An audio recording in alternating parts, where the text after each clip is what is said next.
Hello everyone. Today I will be discussing with you different approaches in science teaching. There are different ideology or perspective in the science teaching and learning process. These approaches influence the way we discuss a particular topic in the classroom. That also influence the way we are going to start a lesson or the way we are going to progress a lesson or the way we are going to end or culminate a particular lesson. Now let us see what are the differences between approaches and methods in teaching learning process. An approach is an ideology or just a belief or a perspective of someone. It is just a theoretical framework. This approach gives direction for the way of dealing with the objectives. That is, what should be taught and why should be taught that particular topic in that classroom. But method is a step-by-step description of the task. It is a practical process, unlike approach. Approach is a theoretical process, but method is a practical process. We choose different methods when after deciding our approach. If we are giving importance to learners or the learner-centered approach, we are selecting methods like discovery, inductive or inquiry methods, and at the same time we are following a teacher-centered approach. We use different methods like lecture method, deductive method, etc. If we choose learner-centered approach, we select methods such as discovery, inquiry or inductive methods. Otherwise, if we choose teacher-centered method, we select methods such as lecture method, deductive method, etc. Why these approaches to science teaching are crucial? These approaches equip teachers with various ways in which they can engage their learners in the science class. That is, how are they going to begin the lesson, how are they going to progress the lesson, and how are they going to end or culminate that lesson. It also helps to understand the teachers, their role in the science classroom, such as if suppose a teacher starts with introducing a concept and explaining a concept, the role of a teacher becomes that of somebody giving an explanation or explaining everything to the learner.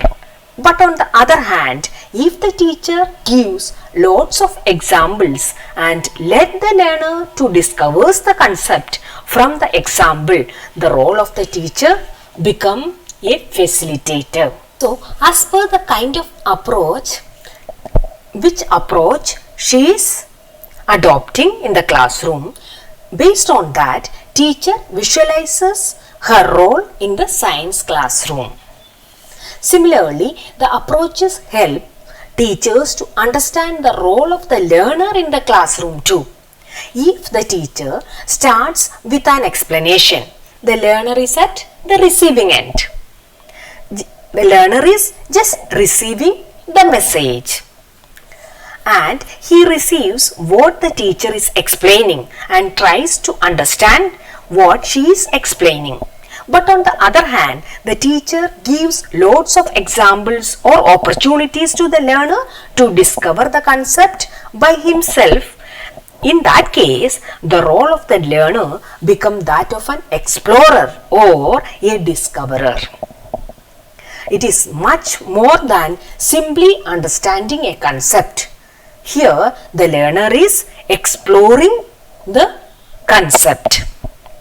Another important point is that it is also help the teacher to plan the lesson for a particular science class. The approaches also help the teacher to take decision regarding the ways in which the lesson would be introduced. That is, to start with examples or to start with a ready-made concept.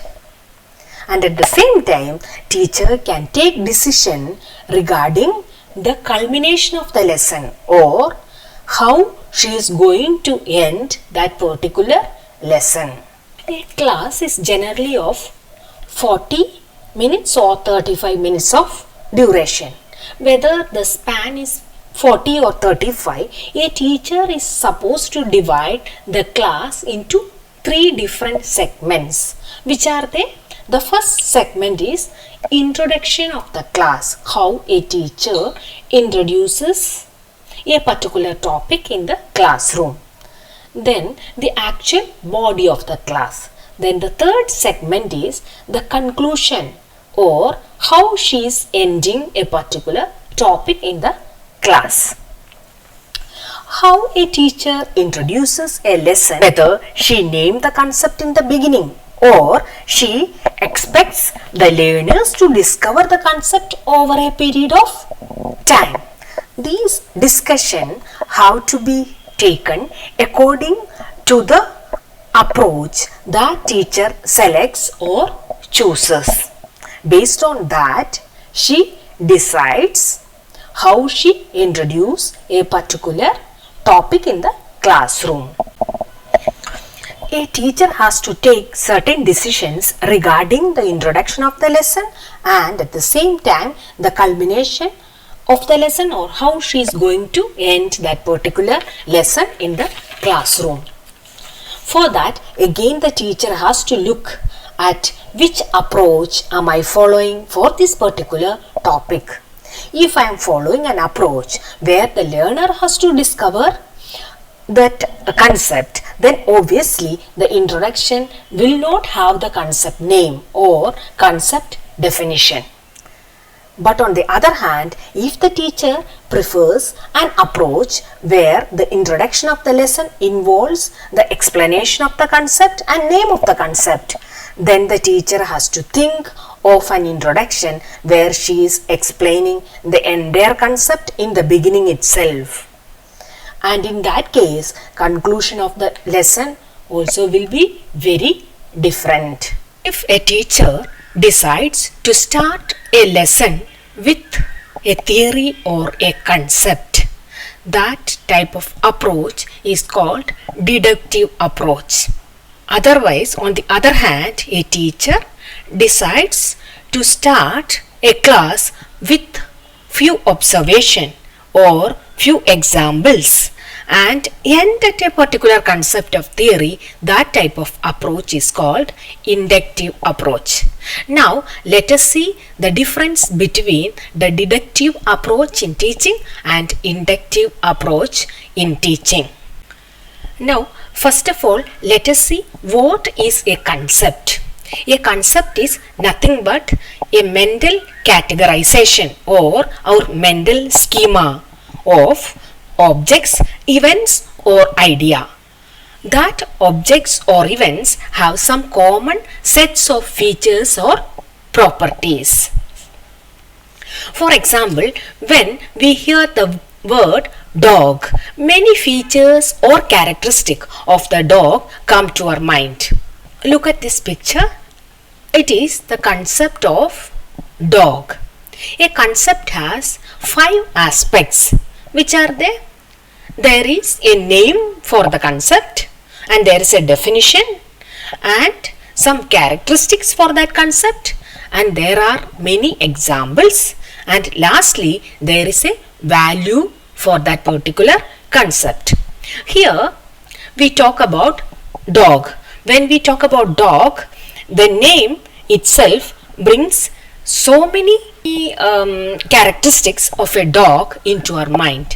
For example, the dog has a tail, wet nose, 4 legs and dog is a mammal and there are different kinds of dog, all these things. So, for example, what is the name of the concept here? The main name of the concept is dog. How can we define a dog?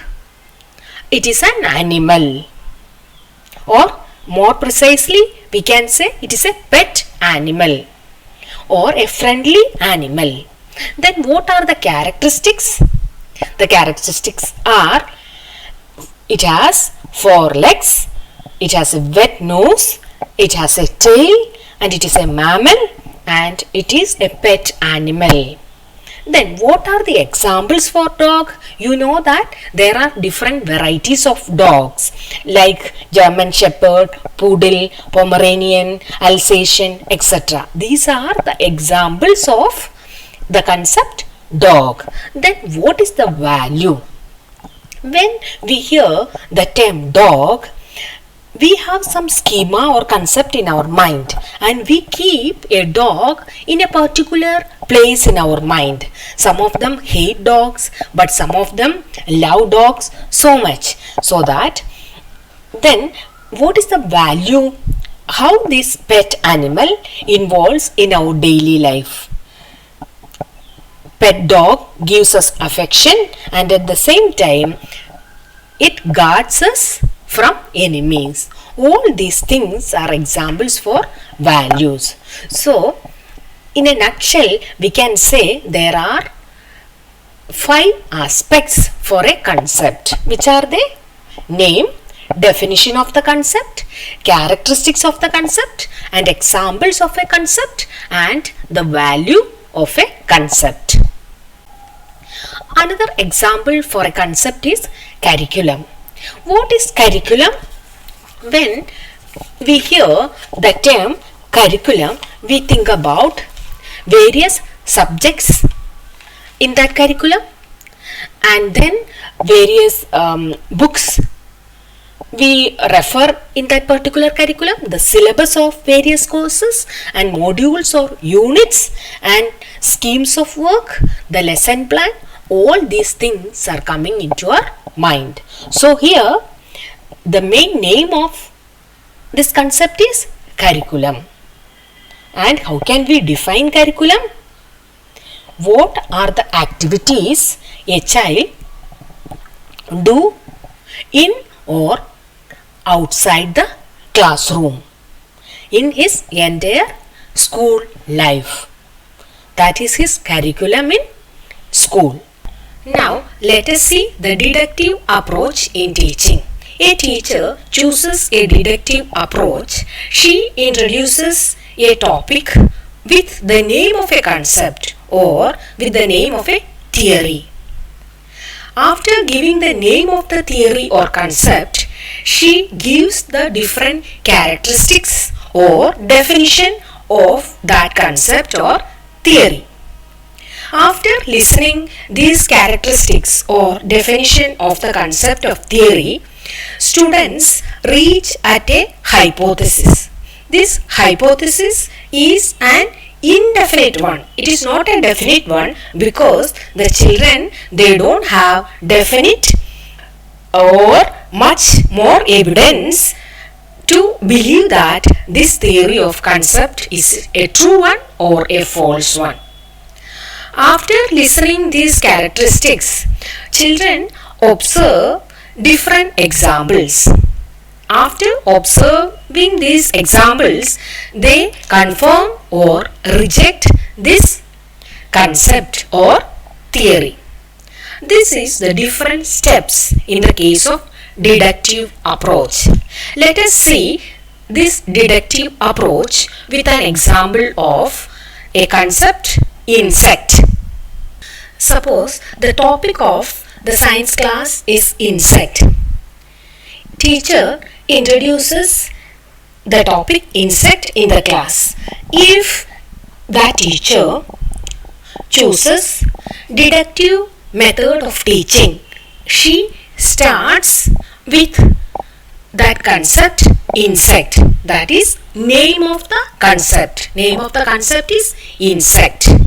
Followed by the name of the concept insect, she gives the definition of insect. what is the definition of insect? An insect is a very small animal with certain characteristics. Most insects walk, but some of them can fly or even jump.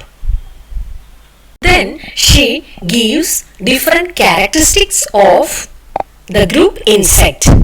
All the insects have an exoskeleton. Exoskeleton means the external outer covering of the body. It is made up of calcium carbonate. They have three main body parts. They are thorax, abdomen, and then the main head. Insects also have a pair of antennae on the top of their head.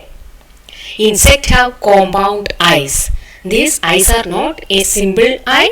It is made up of uniformly made different units. That type of eyes are called compound eyes. There are 3 pairs of legs and many have 2 pairs of wings. Then she gives examples of different insects like ant, bee, beetle, butterfly, caterpillar, centipede, cockroach, cricket, dragonfly, etc. After explaining the common characteristic of insects, then teacher can draw a particular insect on the blackboard, or she can show a picture of a particular insect like a beetle or a grasshopper and explain different parts of the body. Like here in this picture you can see a beetle. So the body parts is divided into 3: anterior head, middle thorax and posterior abdomen. Beetle has a pair of antennae in the anterior end of the head region, and beetle has 3 pairs of legs and 2 pairs of wings, and it has an outer exoskeleton. Teacher can explain all these things to students. So here the students compare the characteristic of beetle with the already explained common characteristic of the insects. Maybe teacher can repeat with many examples later on. She may introduce few more examples of the insects like ladybird, moth, grasshopper, etc. She can bring the samples, or otherwise she can show the pictures. After presenting these examples, she can tell the students to analyze whether those characteristics which have been explained are found in the example given. So, if they are able to find those characteristics, she already explained as general characteristic of the insect in the class. So, if they are able to find those characteristics, that shows that they are able to apply the concept of insect, that they understood the concept and they can apply or they can find out a linkage in the real life situation. This is how a teacher culminates the lesson. When the learner from the real world, they can pick up an organism and they can categorize that animal as that animal is an insect or not. Now let us see inductive approach in teaching. It is just an opposite of deductive approach in teaching. It begins with the exploration of various examples or observation of various examples in the real life situation. The teaching is presenting the examples of the concept at the beginning of the lesson itself. Teacher never gives the name of the concept in the introduction of the lesson. Instead, she gives many examples, or she shows many real life examples in the classroom. Now let us see the same example, insect, that particular topic in the inductive approach of teaching. Here teacher gives a real life example like grasshopper. This grasshopper is an insect, shows most of the characteristic of insect in general. The body is divided into three different parts: head, thorax and abdomen. Body is covered by outer exoskeleton, and grasshopper has three pairs of legs and two pairs of wings and a pair of antennae. All these characteristics they can observe in this example, that is grasshopper. Maybe afterwards teacher can show few more examples like ladybird, beetle, etc. Followed by the example of grasshopper, teacher shows the example of a beetle. Even here in this example too, teacher shows different parts of the body and different features this beetle got, like wings, legs and antenna, and what all characteristics are common in the grasshopper also they can see in this beetle. Later on, teacher can show an example of a ladybird. Likewise, teacher shows different examples on the common concept insects in the beginning of the lesson itself as an introduction of the lesson. After this, teacher encourages the learners to discover the concept, and this discovery is done by analyzing the example. Here they are analyzing different examples like grasshopper, then beetle, and then the ladybird, etc.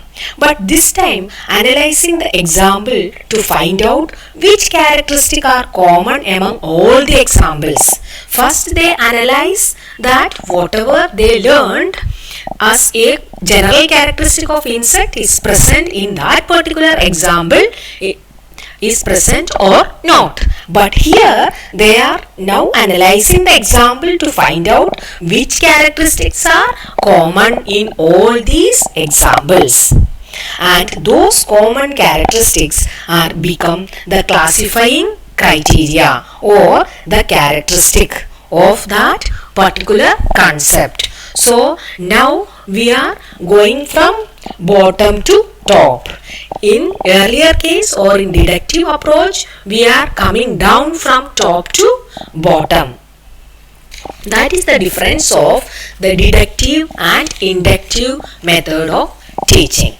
In inductive method of teaching, this process encourages the learner to construct the concept on their own. They are not learning or by hearting a ready-made concept. Here they are constructing or they are exploring a concept, because the teaching is not, or the teacher is not giving the concept. Teacher is not explaining the concept here. Teacher is not giving the definition of the concept here. The learner is discovering the concept or constructing the concept. Here the role of the teacher is just to learners observation into the construction of a particular concept. They are simply observing the characteristic and at last they are constructing a common concept. Here teacher acts like a facilitator. Teacher is simply facilitating the process by providing appropriate opportunities such as various examples and sequencing the lesson in such a way that the concept is discovered by the learner himself or herself. Let us take the example, the concept insect again. This time we are doing with the inductive approach. Now let us see once again the different steps in inductive approach of teaching. We will take the example of insect again.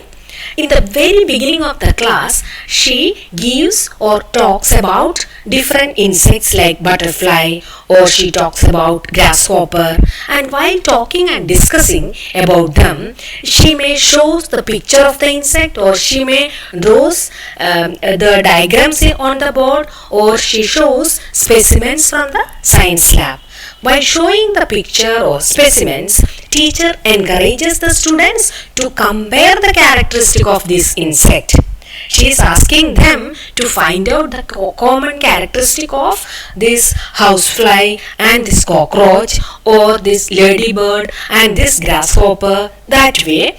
And so in this process, the learner themselves lists various characteristics are common among these examples, and these characteristics can be told by the teacher belong to a group of organism. She can tell them that these characteristics can be, or we can be see in different organism. They are in a same group, and here that group is referred to as insect. Here teacher is giving the name of the concept at the end of the class. Here we can see that after the students discovered the common characteristic, the name of the concept comes later. First of all, the students themselves explore or discovered common characteristic of the insects. Later on, the name insect come into the picture. The teacher can name the concept later. So without knowing the concept, or without knowing the name or main name of the concept, the students explore the concept themselves. So here you can see the first step is observation of different examples, and they find out the common pattern in all these examples, and then they reach at a tentative hypothesis. Maybe this animal belongs to this group and that animal also belongs to this group. Later on, they observe different examples, more examples, and at last they come into the conclusion that these all are in a same group called insect. So the concept, the name of the concept is coming into the picture at the end of the class or at the culmination of the class. So the name of the concept comes at the end of the class here, but in the case of deductive approach, the name of the concept comes as an introduction of the lesson or in the beginning of the class. That is the difference between inductive and deductive approach. Hope it is clear for everyone. Look at this picture. You can see the deductive approach and inductive approach in teaching here. Deductive approach starts with an idea or concept. Then they observe different examples and they reach at a conclusion. What is that conclusion? This concept or theory is right or wrong. Like that they are reaching at a conclusion at the end. But in the case of inductive approach, students are observing different examples. So first step is observation. Then they are analyzing. What they are analyzing? They are analyzing the common characteristic of the examples observed. And at last they are reaching at a concept or a theory. Now let us compare the characteristic of deductive approach and inductive approach in teaching. Deductive approach, it does not give any new knowledge because the teacher gives the concept in the beginning. It is a ready-made concept. But in the case of inductive approach, that gives new knowledge. The second point is that deductive approach, it is a method of verification. We are verifying that this concept is right or wrong. But in the case of inductive method, it is a method of discovery, or students are exploring something. The third point, it is the method of instruction. Teacher is giving instruction there. But in the case of inductive approach, it is a method of teaching. Then fourth point, the child gets ready-made information and make use of it. Ready-made theory or concept teacher gives in the class. But in the case of inductive method, child acquires first-hand knowledge and information by actual observation. There, students are observing real life examples. But in the case of deductive method, it is a quick process. Teacher can progress the lesson in a quicker way. But in the case of inductive method, it is a slow process. Sixth point, deductive method, it encourages dependence on other sources because students are depending on the teacher. But in the case of inductive method, it trains the mind and gives self-confidence and initiative. In the case of deductive approach, there is less scope of activity in it. The children are passive listeners here. But in the case of inductive approach, the students are active participants or they are proactive. In the case of deductive method, it is a downward process or it is a top-down process.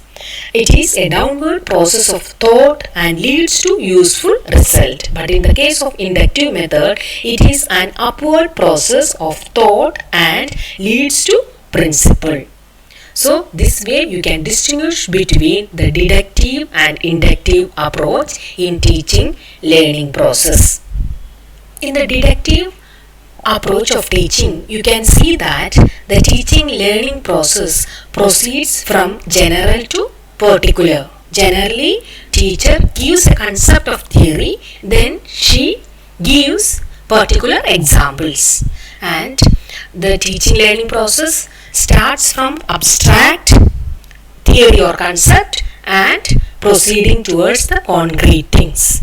And here the teacher starts with an unknown concept and moves toward the known examples. And here teacher starts from a complex concept and moving towards simple examples. Now let us see what is the role of a learner in deductive approach. Here in deductive approach, the learners examine the examples or cases or phenomena related to the topic or concept and discuss it directly with the help of a teacher. But in the case of an inductive approach, the role of the learner is learner discovers the concept himself through analysis of the given examples. Common criteria of the topic would not be given by the teacher, but the learner find it themselves. We can conclude this topic by saying that both inductive and deductive approaches that we use in science class are very important and essential in science teaching. We teachers have to decide which approach we should use in a classroom for a particular topic. Hope it is clear for everyone. Thank you.